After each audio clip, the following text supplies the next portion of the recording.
Good morning student.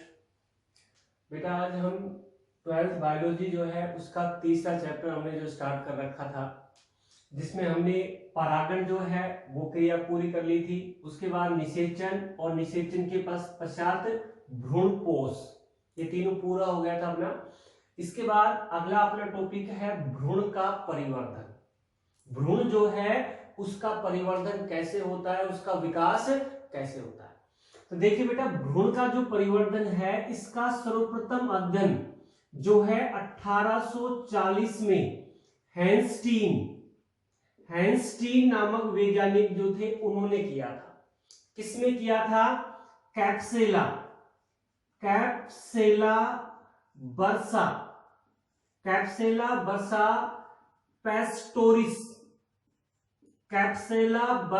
पेस्टोरिस नामक जो पादप है क्रूसीफेरी का, उस पादप में हैंस्टीन ने 1840 में भ्रूण के परिवर्धन का अध्ययन किया था। और क्या बताया हैंस्टीन ने कि सबसे पहले जो प्रथम निषेचन होता है, जिसे सत निषेचन कहा जाता है, जिसमें एक नर युग्मक अंड कोशिका को निषेचित करता है, उस निषेचन से युग्मनज बनता है। द्विगुणित युग्मनज बनेगा। युग्मनज में एक अनुप्रस्थ विभाजन से दो कोशिकाएं बनती हैं, जिसमें एक आधारी कोशिका होती है और एक शीर्षस्थ कोशिका होती है। और आधारी और शीर्षस्थ कोशिका में विभाजन लगभग एक साथ होते हैं, जिसमें शीर्षस्थ कोशिका में लगातार विभाजन होने से 2 से 4 से 8 कोशिकाओं का समूह बनता है। और ये 8 कोशिकाओं का समूह जो है ये अष्टांग कहलाता है। जहां 8 कोशिकाएं बनती हैं वो समूह क्या कहलाया? अष्टांग। अब अष्टांग की जो 8 कोशिकाएं हैं, इन 8 कोशिकाओं में परिणत विभाजन होगा। 8 कोशिकाओं में क्या होगा? परिणत विभाजन। और उस परिणत विभाजन से एक परत का निर्माण होगा जिसे डर्मेटोजन कहा जाता है। वो परत क्या कहलाएगी? डर्मेटोजन। और डर्मेटोजन जो है ये भ्रूण की बाह्य त्वचा का निर्माण करती है। तो बाह्य कोशिकाएं तो डर्मेटोजन बनाएंगी, और आंतरिक जो कोशिकाएं होती हैं ये विभाजित होकर बीज पत्राधार जो है उसका निर्माण करती हैं। यानी बीज पत्र का जो आधार है उसका निर्माण करेंगी। तो बाहर की कोशिकाएं तो क्या बनाएंगी? डर्मेटोजन। और डर्मेटोजन क्या करेगा? भ्रूण की बाह्य त्वचा का निर्माण करेगा। और अंदर वाली कोशिकाएं विभाजित होकर क्या बनाएंगी? बीज पत्राधार जो है उसका निर्माण करती हैं। और उसके बाद भ्रूण जैसे जैसे वृद्धि करता जाता है, भ्रूण पहले गोलाकार होता है, गोलाकार के बाद हृदयकार हो जाता है, और हृदयकार होने के बाद उसकी दोनों पालियों से 2 बीज पत्र जो है उनका निर्माण होगा। भ्रूण की जो दोनों पालियां हैं उनसे क्या बनेंगे? 2 बीज पत्र जो है उनका निर्माण होगा। बीज पत्र की, दोनों बीज पत्रों की जो खांच होती है वहां पर क्या बनता है? प्रांकुर का निर्माण होता है। और प्रांकुर आगे चलकर प्रहरो तंत्र जो है उसका निर्माण करेगा। और उसके आधारीय भाग पर क्या बनेगा? मूलांकुर बनेगा। और मूलांकुर जो है ये मूल तंत्र का निर्माण करता है। ठीक है। उसके बाद हम आधारी कोशिका में विभाजन देखें तो आधारी कोशिका में लगातार अनुप्रस्थ विभाजन से एक 7 से 10 कोशिकीय लंबी संरचना का निर्माण होता है, जिसे निलंबक कहा जाता है। क्या बनेगी? निलंबक बनेगा। और निलंबक की जो अंतिम कोशिका है वो स्फीतिका कहलाती है, जो फूलकर बड़ी हो जाती है और एक चूसकाम की भांति कार्य करती है, जो पास वाली कोशिकाओं से भोजन का अवशोषण करने का कार्य करती है। ये है भ्रूण का परिवर्धन, जो किसने बताया? 1840 में हैंस्टीन ने। किसमें अध्ययन किया था? कैप्सेला बर्सा पेस्टोरिस में उसका अध्ययन किया था। तो ये हो गया भ्रूण का परिवर्धन। भ्रूण परिवर्धन जो है उसके पश्चात हम देखते हैं कि बीज का विकास कैसे होता है। ये तो भ्रूण का विकास हो गया। अब अगला टॉपिक है अपना बीज का विकास। बीज का विकास कैसे होता है पादप में? देखिए बेटा, जब निषेचन हो जाता है तो निषेचन होने के पश्चात जो बीजांड है, बीजांड जो है ये बीज में परिवर्तित हो जाता है। निषेचन के पश्चात बीजांड किसमें परिवर्तित हो जाएगा? बीज में परिवर्तित हो जाता है। और बीजांड का जो अध्यावरण था, ये अध्यावरण जो है ये बीज चोल का निर्माण करता है। बीजांड का अध्यावरण क्या बनाएगा? बीज चोल का निर्माण करता है। आपने पढ़ा होगा अध्यावरण दो होते हैं, जिसमें जो बाह्य अध्यावरण होता है, इस बाह्य अध्यावरण जो है इसके द्वारा बाह्य बीज चोल का निर्माण होगा। क्या बनेगा? बाह्य बीज चोल, जिसे टेस्टा कहा जाता है। टेस्टा जो है उसका निर्माण होगा। और अंत अध्यावरण जो होता है, इस अंत अध्यावरण से अंत बीज चोल यानी टेगमेन का निर्माण होता है। क्या बनेगा? टेगमेन। बाह्य अध्यावरण बाह्य बीज चोल टेस्टा, अंत अध्यावरण अंत बीज चोल यानी टेगमेन जो है उसका निर्माण करता है। ठीक है। उसके बाद देखिए, उसके बाद हम बात करते हैं बीजांड द्वार की। बीजांड द्वार जो होता है और नाभिका जो होती है, इनमें निषेचन के पश्चात इनमें कोई खास परिवर्तन नहीं होता, ये लगभग जो के त्यों ही रहते हैं। क्या क्या? बीजांड द्वार और नाभिका। उसके बाद एक महत्वपूर्ण चीज है इसमें, निषेचन के पश्चात बीजांड काय। बीजांड काय में क्या परिवर्तन आता है? देखिए बेटा, अधिकांश पादपों में क्या होता है कि बीजांड काय भ्रूणीय परिवर्धन के दौरान इसका उपयोग कर लिया जाता है। तो अधिकांश जो पादप होते हैं उनके परिपक्व बीजों में बीजांड काय नहीं मिलता है। लेकिन कुछ पौधे ऐसे हैं जैसे काली मिर्च। काली मिर्च जो है उसमें बीजांड काय भ्रूणपोष के चारों ओर, भ्रूणपोष जो है उसके चारों ओर एक पतली परत के रूप में शेष रह जाता है। और वो पतली परत जो है वो कहलाती है परिभ्रूणपोष कहलाती है। परिभ्रूणपोष पेरिस्पर्म, परिभ्रूणपोष पेरिस्पर्म कहलाती है, जो काली मिर्च में पाई जाती है। ठीक है। उसके बाद देखिए बेटा क्या होता है निषेचन में। निषेचन में जो अंड कोशिका है, ये अंड कोशिका तो क्या बना लेती है? भ्रूण बना लेती है। उसके बाद द्वितीयक केंद्रक जो होता है, ये द्वितीयक केंद्रक क्या बनाता है? भ्रूणपोष जो है उसका निर्माण करता है। अंड कोशिका भ्रूण में बदल जाएगी और द्वितीयक केंद्र किस में बदल जाता है? भ्रूणपोष में बदल जाता है। ठीक है। उसके बाद देखिए इसमें एक तो सहायक कोशिकाएं होती हैं भ्रूणपोष में, और प्रतिमुखी कोशिकाएं होती हैं। सहायक कोशिकाएं और प्रतिमुखी जो कोशिकाएं हैं ये निषेचन के पश्चात अपहासित हो जाती हैं। सहायक कोशिकाएं और प्रतिमुखी कोशिकाएं निषेचन के पश्चात अपहासित हो जाती हैं। ये है निषेचन के पश्चात बीजांड में होने वाले परिवर्तन। बीजांड किसमें बदल जाएगा? बीज में। अध्यावरण किसमें बदल जाएगा? बीज चोल में बदल जाएगा। बीजांड द्वार नाभिका में कोई खास परिवर्तन नहीं आएगा। बीजांड काय नष्ट हो जाता है, लेकिन काली मिर्च में परिभ्रूणपोष के रूप में उपस्थित होता है। अंड कोशिका भ्रूण बनाएगी, द्वितीय केंद्र भ्रूणपोष बनाएगा। सहायक और प्रतिमुखी कोशिकाएं जो है ये निषेचन के पश्चात अपहासित हो जाती है। ठीक है। उसके बाद बेटा इसमें एक अगला टॉपिक है, कुछ चीजें हैं जो अलग से पादपों में पाई जाती हैं, वो ध्यान रखना जरूरी है।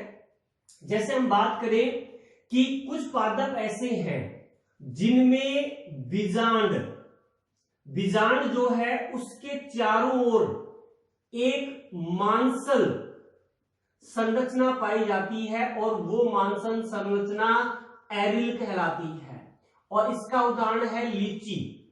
लीची में खाने योग्य भाग जो है वो एरिल होता है, कि कुछ पादप ऐसे यानी लीची जो है उसके बीजांड के चारों ओर एक मांसल संरचना है जो क्या कहलाएगी, एरिल। और लीची का जो भाग हम खाते हैं वो एरिल होता है, जो बीजांड के चारों ओर एक मांसल संरचना होती है।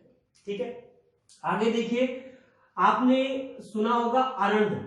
अरंड पादप जो होता है उसमें बीजांड द्वार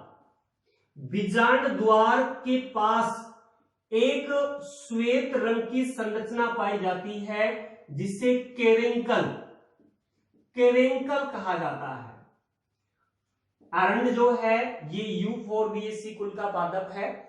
तो अरंड जो है इसके बीजांड द्वार पर एक श्वेत रंग की संरचना पाई जाती है जिसे केरेंकल कहा जाता है। ठीक है, और उसके बाद अधिकांश एक बीजपत्री जो पादप होते हैं इसके बीजांड द्वार जो है उस पर एक प्लग नुमा संरचना पाई जाती है, और वो प्लग नुमा संरचना जो है ये ओपर्कुलम कहलाती है। अधिकांश एक बीजपत्री जो पादप हैं उनके बीजांड द्वार पर एक प्लग नुमा जो संरचना होती है वो संरचना ओपर्कुलम कहलाती है। तो ये हो गया बीज का विकास, कि जब निषेचन हो जाता है तो बीजांड में क्या परिवर्तन होते हैं और किस प्रकार बीज का निर्माण होता है। ठीक है, उसके बाद देखिए बेटा कि भ्रूणपोष जो है उसकी उपस्थिति व अनुपस्थिति के आधार पर जो है बीज दो प्रकार के होते हैं। पढ़ा होगा आपने, एक तो है भ्रूणपोषी बीज। भ्रूणपोषी बीज क्या होते हैं, ये वे बीज होते हैं जिनमें भ्रूणीय परिवर्धन के दौरान समस्त भ्रूणपोष का उपयोग नहीं होता है, यानी परिपक्व बीज में भ्रूणपोष उपस्थित होता है। तो ऐसे बीज जो क्या कहलाएंगे, भ्रूणपोषी बीज कहलाते हैं, जिसमें अधिकांश एक बीजपत्री जो बीज हैं वो आते हैं, जैसे बाजरा है, मक्का है, चावल है, जो है वो कैसे बीज होते हैं, भ्रूणपोषी बीज, यानी उन बीजों में भ्रूणपोष पाया जाता है। दूसरा है अभ्रूणपोषी बीज। देखिए नाम से पता लग रहा है कि वे बीज जिनमें भ्रूणपोष अनुपस्थित होता है, ये ऐसे बीज होते हैं जिनमें भ्रूण परिवर्धन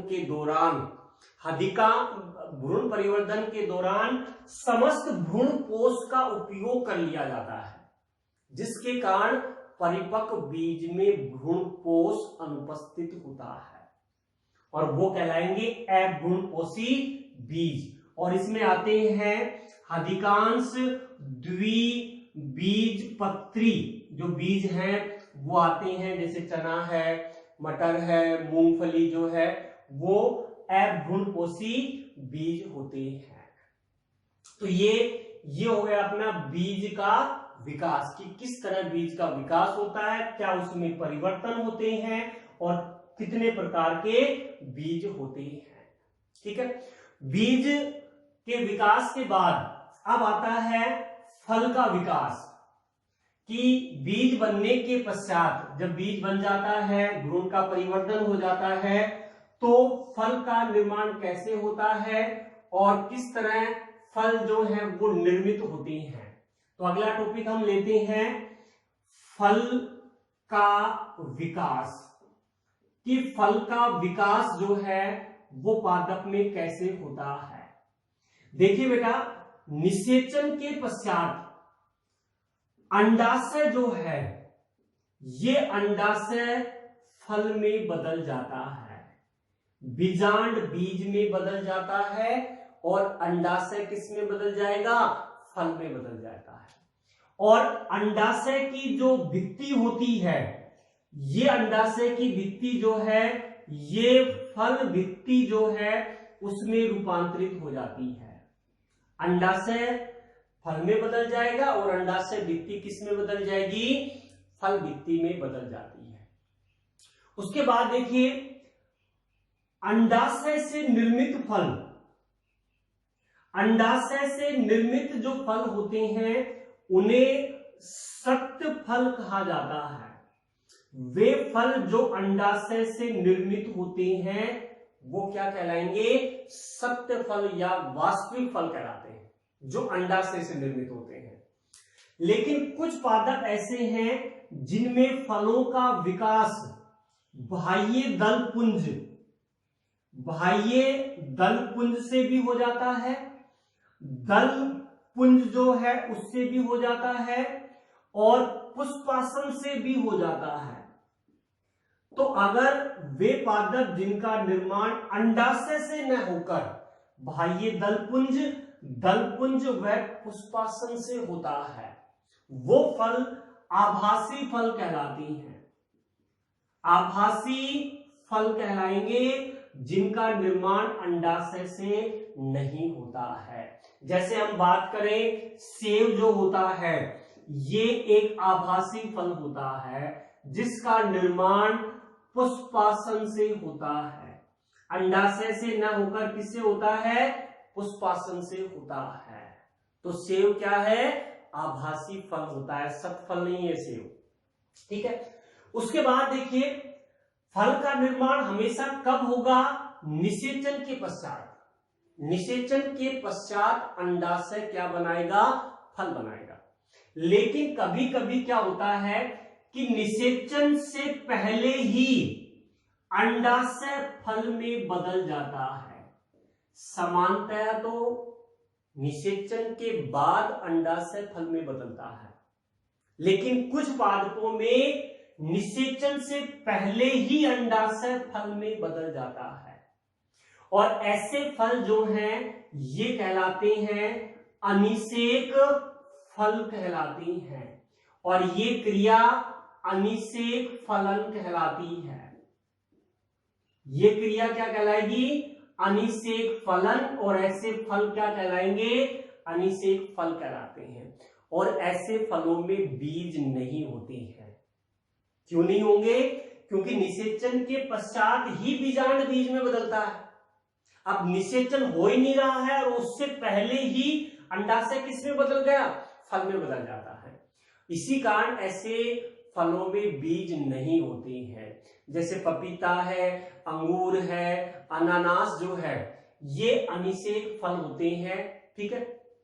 उसके बाद क्या है कि वर्तमान में बीज रहित पादप, बीज रहित फल प्राप्त करने के लिए, बीज रहित फल प्राप्त करने के लिए अनिषेक फलन को प्राकृतिक रूप से, कृत्रिम रूप से प्रेरित किया जाता है। वर्तमान में बीज रहित फल प्राप्त करने के लिए जो है वो कृत्रिम रूप से अनिषेक फलन को प्रेरित किया जाता है। इसके लिए जो वृद्धि हार्मोन है ऑक्सिन, ऑक्सिन और जिब्रेलिन जो है इसका वृत्तिकाग्र पर छिड़काव किया जाता है। वृद्धि हार्मोन ऑक्सिन और जिब्रेलिन का वृत्तिकाग्र पर छिड़काव करके कृत्रिम रूप से अनिषेक फलन को प्रेरित किया जाता है। और ऐसे अनिषेक फलन को आप क्या कहेंगे? कृत्रिम, कृत्रिम या प्रेरित अनिषेक फलन। कृत्रिम या प्रेरित अनिषेक फलन कहा जाता है। और ये क्यों करवाया जाता है? बीज रहित फल तैयार करने में। क्योंकि कुछ पादप ऐसे होते हैं जिनके फलों में बीजों की संख्या बहुत अधिक होती है, जिसके कारण फल जो है उसके स्वाद में कमी आती है। जैसे आप सोचिए, जैसे तरबूज है, तो कल्पना कीजिए अगर तरबूज में अगर बीज ना हो तो उसके खाने में कितना स्वाद है। तो इस बीज रहित फल तैयार करने के लिए वर्तमान में ऑक्सिन व जिब्रेलिन का वृत्तिकाग्र पर छिड़काव करके कृत्रिम अनिषेक फलन को प्रेरित किया जाता है। ठीक है, ये हो गया फल का विकास। इसके बाद फल बनने के पश्चात इस चैप्टर का अपना लास्ट टॉपिक बता है पीढ़ी एकांतरण, कि आवृत बीजी जो पादप हैं उनमें पीढ़ी एकांतरण किस प्रकार का होता है। पीढ़ी एकांतरण, पीढ़ी एकांतरण क्या है? देखिए बेटा, इसमें नाम से पता लग रहा है पीढ़ियों का एकांतर क्रम में आना, क्या कहलाएगा? पीढ़ी एकांतर। देखिए बेटा, आवृत बीजी जो पादप होती हैं, आवृत बीजी पादप यानी वे पादप जिनके बीज फल के द्वारा आवृत होते हैं वो कहलाते हैं आवृत बीजी पादप कहलाते हैं। और आवृत बीजी जो पादप होते हैं, ये आवृत बीजी जो पादप है इनमें दो प्रकार की पीढ़ी पाई जाती है। एक तो होती है बीजाणुद्विद, बीजाणुद्विद पीढ़ी होती है, और बीजाणुद्विद पीढ़ी द्विगुणित होती है। और एक होती है युग्मकोद्भिद पीढ़ी, और युग्मकोद्भिद पीढ़ी जो है ये द्विगुणित अवस्था में, अगुणित अवस्था में होती है। बीजाणुद्विद द्विगुणित में और युग्मकोद्भिद अगुणित होती है। और ये दोनों पीढ़ियां आवृत बीजी पादपों में एकांतर क्रम में आती हैं। देखिए बेटा कैसे आती हैं। बीजाणुद्विद पीढ़ी का निर्माण द्विगुणित युग्मनज से होता है। किससे होता है? द्विगुणित युग्मनज से होता है। और ये पीढ़ी जो है ये मूल, तना व पत्ती में विभेदित होती है। मूल, तना व पत्ती में विभेदित होती है और दीर्घकालीन होती है, लंबे समय की होती है, जो मूल, तना व पत्ती में विभेदित होती है। पादप की जब कायिक अवस्था पूर्ण हो जाती है, कायिक अवस्था पूर्ण होती है और लैंगिक अवस्था आती है, तो लैंगिक अवस्था में लैंगिक अंगों का निर्माण होता है, जैसे पुंकेसर और जायांग जो है उनका निर्माण होता है। क्या बनेंगे? पुंकेसर व जायांग, यानी लघु, इनमें बनेंगे लघु बीजाणु और गुरु बीजाणु बनेंगे, जिनसे नर व मादा युग्मकोद्भिद बनते हैं, जो पहले पढ़ाया गया था। तो पुंकेसर से नर युग्मकोद्भिद, जायांग से मादा युग्मकोद्भिद का विकास होगा, और वही पीढ़ी क्या कहलाएगी? युग्मकोद्भिद, क्योंकि नर युग्मकोद्भिद और मादा युग्मकोद्भिद जो है ये अगुणित होते हैं। और ये युग्मकोद्भिद पीढ़ी जो है ये अल्पकालिक होती है, अल्पकालिक होती है, कम समय के लिए होती है और अनाकर्षक होती है। नर व मादा युग्मकोद्भिद जो है ये अल्पकालिक है और क्या है? अनाकर्षक होती है। यानी पहले कौन सी पीढ़ी आई? द्विगुणित पीढ़ी आई, जिसका निर्माण किससे हुआ? युग्मनज से। बीजाणुद्विद पीढ़ी के बाद कौन सी पीढ़ी आई? युग्मकोद्भिद पीढ़ी आई। और नर व मादा युग्मकोद्भिद जो है उनके संलयन से वापस क्या बनेगा? युग्मनज बनेगा। और युग्मनज के बाद वापस कौन सी पीढ़ी आ जाएगी? बीजाणुद्विद पीढ़ी आ जाएगी। यानी अगुणित और द्विगुणित जो पीढ़ियां हैं, बीजाणुद्विद और युग्मकोद्भिद पीढ़ियां जो हैं ये एकांतर क्रम में आती हैं, और इसी कारण इसे पीढ़ी एकांतरण कहा जाता है। और इसी के साथ अपना ये तीसरा चैप्टर जो है ये पूर्ण हो गया। ठीक है, आज के लिए इतना ही।